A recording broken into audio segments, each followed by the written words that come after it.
Everyone, this is Kapiya Datta working as a lecturer in Devi Mahalakshmi Polytechnic College. Today I am going to take a lecture on transducers. So, a transducer is an electronic device that converts energy from one form to another. The process of converting energy from one form to another is known as transduction. Some common examples of transducer includes loudspeakers, microphones, thermometers and LEDs.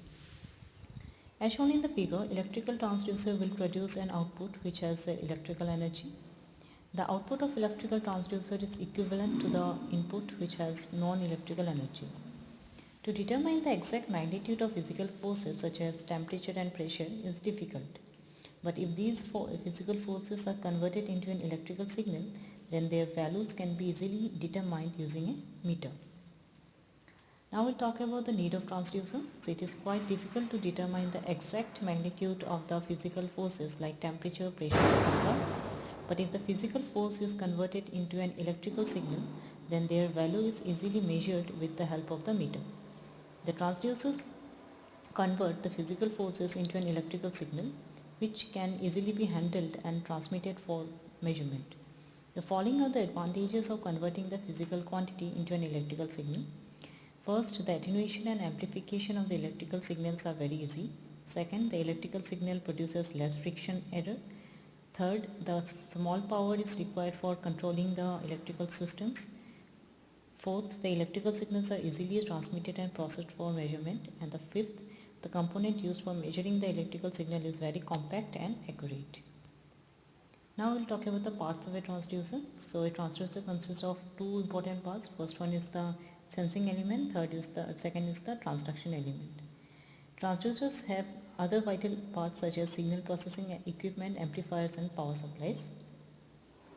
First we'll talk about the sensing element. So it is the part of a transducer that responds to the physical sensation. The response of the sensing element depends on the physical phenomena. Next we'll talk about the transduction element. The transduction element of the transducer converts the output of the sensing element into an electrical signal.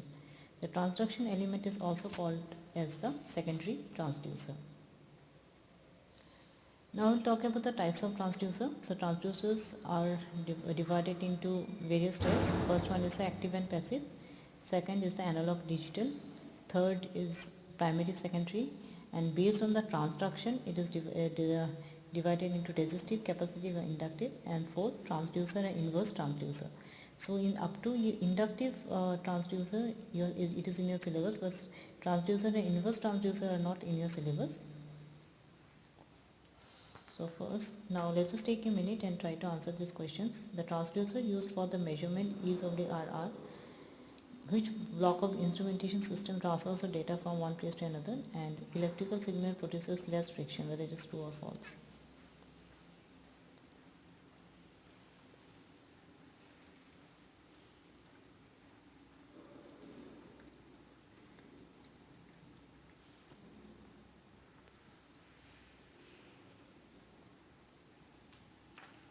The transducers used for the measurement are RTD, thermistor and ultrasonic. So all of these answer is correct.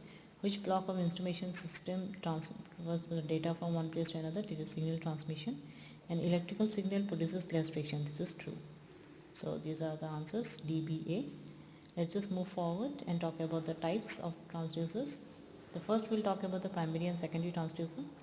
Primary transducer is the detecting or sensing element which responds to the change in physical phenomena. The transducer consists of the mechanical as well as electrical devices. The mechanical devices of the transducer change the physical input quantities into a mechanical signal, and this mechanical device is known as the primary transducers. Next we'll talk about the secondary transducer, which converts the output of primary transducer, it is output in the form of mechanical movement, into electrical output. The magnitude of the output signal depends on the input mechanical signal. In most of the measurement systems, there is a combination of wherein a mechanical device acts as a primary transducer and the electrical device acts as a secondary transducer with mechanical displacement serving as an intermediate signal. So we'll see one example. So consider the Borden's tube shown in this figure. This is the Borden's tube. So the tube acts as a primary transducer.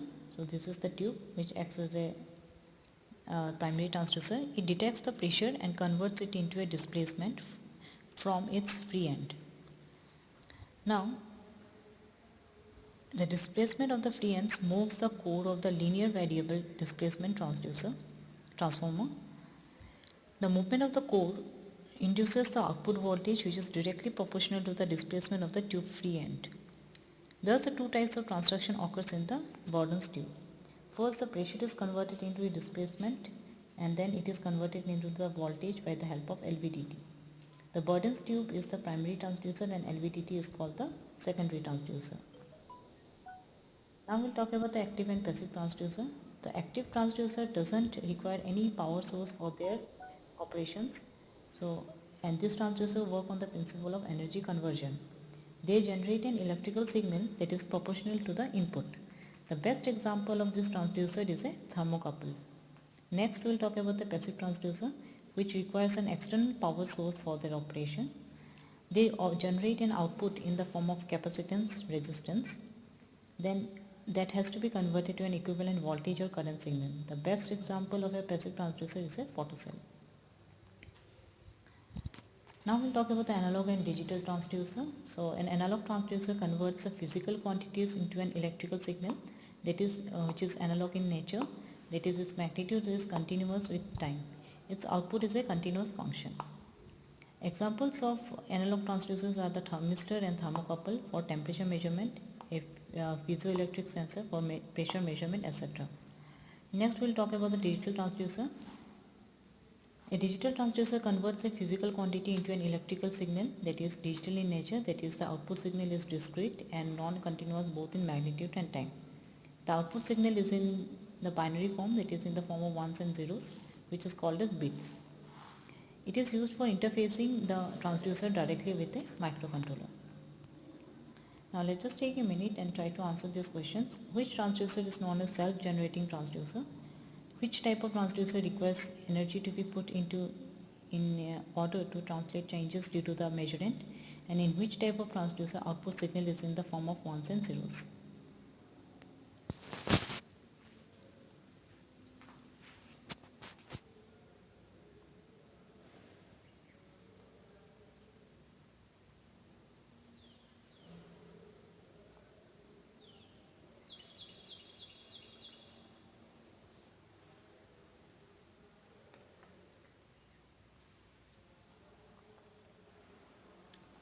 I hope you got the answer. So which transducer is known as self-generating transducer?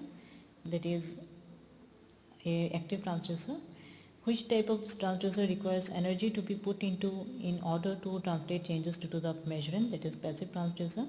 And your digital transducer output signal is in the form of ones and zeros. Answer is ABD. I hope you have understood the types of transducer and the basic concepts of transducers. Thank you.